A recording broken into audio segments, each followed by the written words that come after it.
Really cool stuff. All right, so what are we looking at here? Because I don't. Yeah, there's another, if you want to go ahead and hit play, I do want to show, so the analysis there with Agramo, we flew, we upload, we process the data, they run the analysis, we kick it back, and within the next day or two, we're able to run.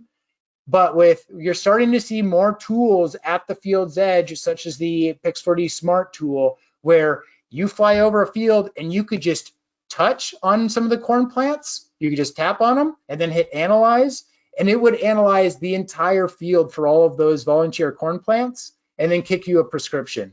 And you can actually edit that. If the analysis didn't come out well, you can say, hey, you missed that plant, that plant, that plant, reanalyze, and it'll correct and make a more accurate map. You can train it on whatever you want. You can train it on disease detection. You can train it on, this is wheat lodging, so the difference between wheat standing straight up and wheat getting blown over. You can see it on weeds.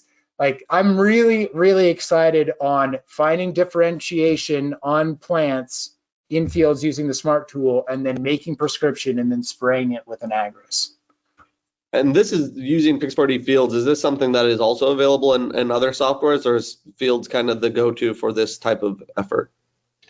So the Smart tool is specific for Pix4D Fields, but if you're looking for the same type of analysis, you've got companies like Agramo that's doing it in the cloud. There's also Solvi, which is another tool, AgriScout, which is another one. I just put it on here. I know Nathan pretty well at Pix4D, and I've just kind of been blown away with some of the first data sets I've seen and how instant. This is at the field's edge doing this analysis, and you could have that prescription in an Agris in 30 minutes spraying just the corn plants. So